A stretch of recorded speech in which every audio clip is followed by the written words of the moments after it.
Newsbreak is brought to you by AMAC, Association of Mature American Citizens. Welcome back to American Sunrise, everyone. I'm Terrence Bates. We're working several stories for you, but specifically keeping an eye on the White House, which is likely keeping an eye on the situation between Thailand and Cambodia. You may remember that situation is one that President Trump thought he had settled with a peace accord, but just this morning, there are airstrikes happening between Thailand and Cambodia. We're continuing to monitor that ongoing situation, and we'll continue to update you. First, though, David Brody standing by in Washington, D.C. with our next guest, and it is all sponsored by AMAC. The Association of Mature American Citizens is the conservative voice for Americans 50 and older. AMAC is fighting for the values that you hold dear. Join today. Together, we can write the course of America. All right. Well, President Trump reportedly weighing whether to move on from DHS Secretary Kristi Noem. Say what? There are reports out this morning saying that top White House officials are growing frustrated with her. One report notes that the president could be looking at possibly the term-limited Virginia Governor Glenn Youngkin to replace her. Meantime, Secretary Noem is also the subject of a contempt of court inquiry for continuing deportations to El Salvador, despite a federal judge's order to basically turn that around. For more, let's bring in a guy I know well. So well. Brian Glenn.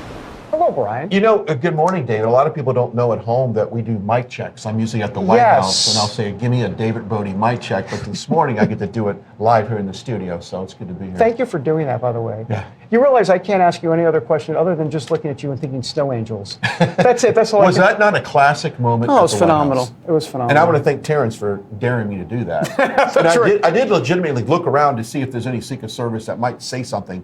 The coast was clear, so the Angel was on go. Right, so you have not been arrested. Yes, as this point, and I'm not sure I'll get pardoned if I do. Right. Well, that's a whole nother issue. That's a whole nother show. Okay. Kristi Noem. Well, This came kind of out of the blue. I'm not tracking at all on that. I thought she was doing a good job, so I don't know where this report. Well, she's done an amazing job, and we can all agree that the Homeland Security job has been one of probably the toughest jobs that someone can take on right now with closing the border. Now, Carolyn Leavitt said just this past week that this report was basically trash. It was not true. Kristi Noem has said it's not true. And then, of course, there's other angles of this story saying that Corey Lewandowski was involved with her and some type of, micromanaging what she's doing. Look, at the end of the day, both Corey Lewandowski and Kristi Noem are doing a phenomenal job with our border, cleaning up our streets and getting the troublemakers off our communities out of here. I think this is all trash. I think this is driven from perhaps the far left media trying to once again break up the Trump administration, make sure there's a fallout of some sort. So I don't think there's any merit to these reports. What are you watching for this week at the White House? Anything big going on? No, there's never anything big going on at the White House. There's nothing, everything big.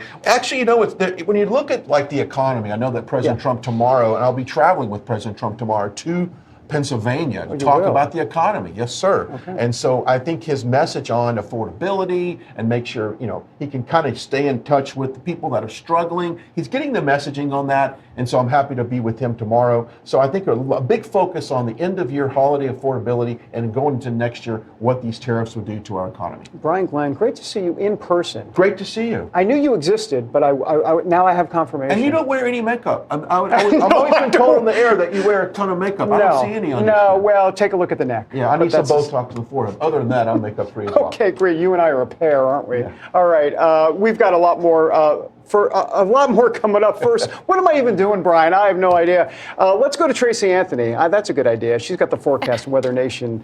WeatherNation. Hi, Tracy. I don't know what I'm doing, but I know you do. Good morning. You're doing great. Good morning.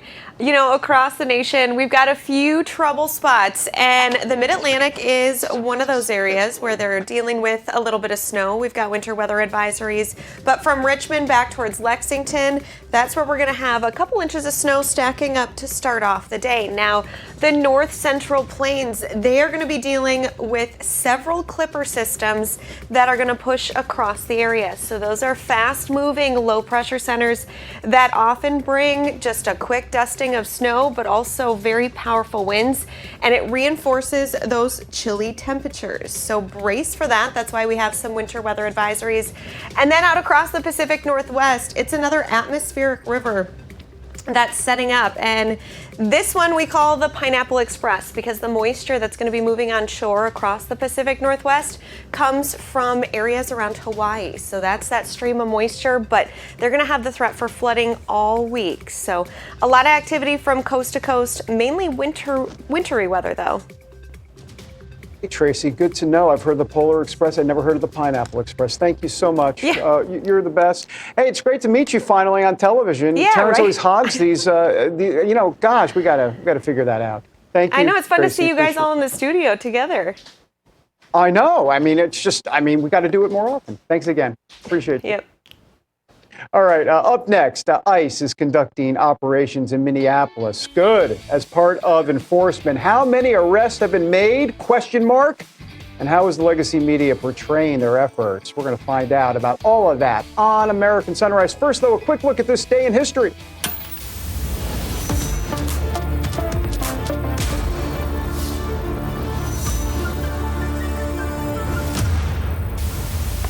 December 7th, 1941, a date which will live in infamy. The United States of America was suddenly and deliberately attacked by naval and air forces of the Empire of Japan. It was on this date in 1941 that President Franklin Roosevelt addressed an anxious nation after the heinous surprise attack by Japan on the U.S. Pacific Fleet in Pearl Harbor, of course, killing 2,400 troops. FDR declared to America and to the world that we were a country at war. December 7th has remained a day that will always live in infamy. We're back after the break.